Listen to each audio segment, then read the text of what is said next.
Hello అందరికీ. Welcome back to Dolly dumplings. ఇవాల్టి video వచ్చేసి గోంగూర కోడిగుడ్ల కూరని ఎలా చేసుకోవాలో ప్రాసెస్ ఏందో చూసేద్దాము.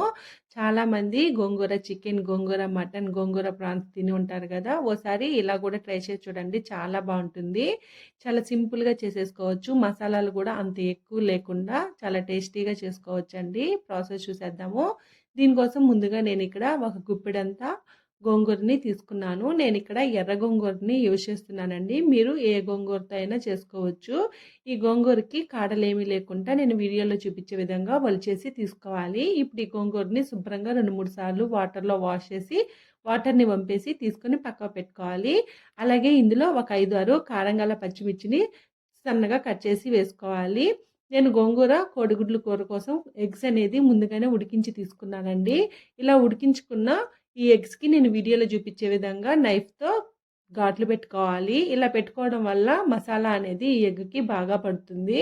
ఇప్పుడు వీటిని పక్కకు పెట్టేసి స్టవ్ ఆన్ చేసుకొని కడాయి పెట్టుకొని ఇందులో ఒక 3 టేబుల్ స్పూన్ల వరకు ఆయిల్ వేసుకోవాలి. ఆయిల్ వేడైన తర్వాత మనం ముందుగా కట్ చేసి పెట్టుకున్న పచ్చిమిర్చిని వేసుకొని ఇందులోనే గోంగూర ఆకులను కూడా వేసుకొని మంటని మీడియం టు లో ఫ్లేమ్లోకి అడ్జస్ట్ చేసుకుంటూ ఈ గోంగూర ఆకులు బాగా మెత్తగా అయ్యే వరకు కలుపుతూ ఉడికించుకోవాలండి. మీరు మంటని హై ఫ్లేమ్లో పెట్టి ఉడికించుకుంటే గోంగూర ఆకులు మాడిపోయే ఛాన్సెస్ ఉంటాయి. ఏ గోంగూరతో చేసుకున్నా కానీ ఈ గోంగూర కోడిగుడ్ల కూర అనేది టేస్ట్ చాలా బాగుంటుందండి. మూత పెట్టుకొని మంటని లో టు మీడియం ఫ్లేమ్లోకి అడ్జస్ట్ చేసుకుంటూ మూతని మధ్య మధ్యలో తీసుకుంటూ ఈ ఆకుల్ని ఉడికించుకోవాలి. ఇలా బాగా మెత్తగా అయ్యే వరకు ఉడికించుకోవాలండి. ఒకసారి పచ్చిమిర్చి ఉడికిందో లేదో చెక్ చేసుకోండి. పచ్చిమిర్చి ఉడికిపోతే ఆకులు అనేది చాలా ఫాస్ట్గానే ఉడికిపోతాయండి. చూడండి నాకు ఇక్కడ పచ్చిమిర్చి కూడా ఉడికిపోయింది. ఇప్పుడు స్టవ్ ఆఫ్ చేసేసుకొని ఇది కాస్త చల్లారిన తర్వాత నేను ఇక్కడ వీడియోలో చూపించే విధంగా పప్పు గుత్తితో బాగా మెత్తగా మ్యాష్ చేసుకొని పక్కకు పెట్టుకోవాలి. ఇప్పుడు స్టవ్ ఆన్ చేసుకొని మరో కడాయిని పెట్టుకొని ఇందులో 1/2 కప్పు వరకు ఆయిల్ని వేసుకోవాలి. ఆయిల్ కాస్త ఎక్కువ వేసుకుంటేనే కర్రీ టేస్ట్ బాగుంటుందండి. ఇప్పుడు ఇందులోనే 1 టేబుల్ స్పూన్ పసుపు, 1/2 టేబుల్ స్పూను కారం వేసుకొని 1/4 టేబుల్ స్పూన్ సాల్ట్ వేసుకొని ఈ ఆయిల్ వేడైన తర్వాత మనం ముందుగా ఘాట్లు పెట్టుకున్న ఎగ్స్ని ఇందులో వేసుకొని మంటని లో టు మీడియం ఫ్లేమ్లోకి అడ్జస్ట్ చేసుకుంటూ ఈ ఎగ్స్ని ఒక 2 నిమిషాల పాటు వేపుకోవాలి. మరీ ఎక్కువ వేపేసుకోవద్దండి, కర్రీలో తినడానికి అంత బాగోదు. లైట్గా వేపుకుంటే సరిపోతుంది. ఇలా వేపుకున్న ఈ ఎగ్స్ని ఒక ప్లేట్లోకి తీసుకొని పక్కకు పెట్టుకోవాలి. ఇప్పుడు ఒక 1/2 టేబుల్ స్పూను జీలకర్ర వేసుకోవాలి. అలాగే 3 లేదా 2 ఎండుమిరపకాయల్ని తుంచి వేసుకోవాలి. ఇవి కాస్త చిటపటలాడిన తర్వాత ఇందులో ఒక 3 మీడియం సైజు ఆనియన్స్ని చిన్న చిన్న ముక్కలుగా కట్ చేసి వేసుకోవాలి. మంటని మీడియం ఫ్లేమ్లో ఉంచి ఈ ఆనియన్స్ బాగా వేపుకోవాలండి. ఇందులోనే ఒక 2 రెమ్మల కరివేపాకును కూడా వేసుకొని ఆనియన్స్ని వేపుకోవాలి. ఆనియన్స్ మరీ ఎర్రగా అవ్వాల్సిన అవసరం లేదు, లైట్గా గోల్డెన్ బ్రౌన్ కలర్కి చేంజ్ అయ్యే వరకు వేపుకోవాలి. ఇలా బాగా వేపుకున్న తర్వాత ఇందులో 1 టేబుల్ స్పూను అల్లం వెల్లుల్లి పేస్ట్ని కూడా వేసుకొని అల్లం వెల్లుల్లి పేస్ట్లో నుంచి పచ్చివాసన పోయే వరకు మధ్య మధ్యలో కలుపుతూ వేపుకోవాలి.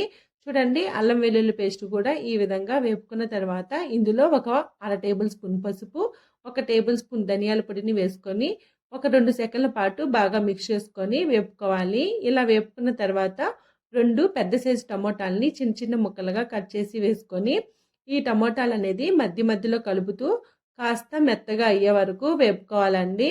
చూడండి, ఇందులోనే 1 టేబుల్ స్పూన్ వరకు సాల్ట్ని వేసుకోవాలి. సాల్ట్ని వేయడం వల్ల టమాటాలు త్వరగా మగ్గుతాయి. ఇప్పుడు మూత పెట్టి మంటని లో ఫ్లేమ్లో ఉంచి ఆయిల్ పైకి తేలే వరకు వేపుకోవాలి. చూడండి, ఇలా ఆయిల్ సపరేట్ అయిన తర్వాత ఇప్పుడు ఇందులో 1 టేబుల్ స్పూను కారం పొడిని వేసుకోవాలి. ఈ టమోటాలు కూడా బాగా మెత్తగా అవ్వాల్సిన అవసరం లేదండి, కాస్త మగ్గితే సరిపోతుంది. చూడండి, 1 టేబుల్ స్పూన్ కారంని వేసుకొని ఒకసారి బాగా మిక్స్ చేసుకోవాలి. ఈ గోంగూర కాస్త పుల్లగా ఉంటుంది కాబట్టి కారం అనేది కాస్త ఎక్కువే పడుతుందండి. ఇప్పుడు ఈ కారం కూడా బాగా మిక్స్ అయిన తర్వాత మనం ముందుగా ఉడికించి పెట్టుకున్న గోంగూరని ఇందులోనే వేసుకొని ఈ టమోటాతో బాగా మిక్స్ అయ్యేలాగా కలుపుకోవాలి. ఇలా కలుపుకొని మంటని లో ఫ్లేమ్లో ఉంచి ఒక 2 నిమిషాల పాటు ఉడకనివ్వాలి. చూడండి, ఆయిల్ సపరేట్ అయ్యే వరకు మధ్య మధ్యలో కలుపుతూ ఉడికించుకోవాలి. ఇందులోనే ఒక 1/2 కప్పు వాటర్ని యాడ్ చేసుకొని బాగా మిక్స్ చేసుకోవాలి. ఇలా కలుపుకున్న తర్వాత సాల్టు, కారం సరిపోయిందో లేదో చెక్ చేసుకొని ఈ స్టేజ్‌లో అడ్జస్ట్ చేసుకోవచ్చండి. నాకైతే కారం కాస్త తక్కువ అనిపించింది. దానికోసమే మరో అర టేబుల్ స్పూన్ వరకు కారంని వేసుకున్నాను.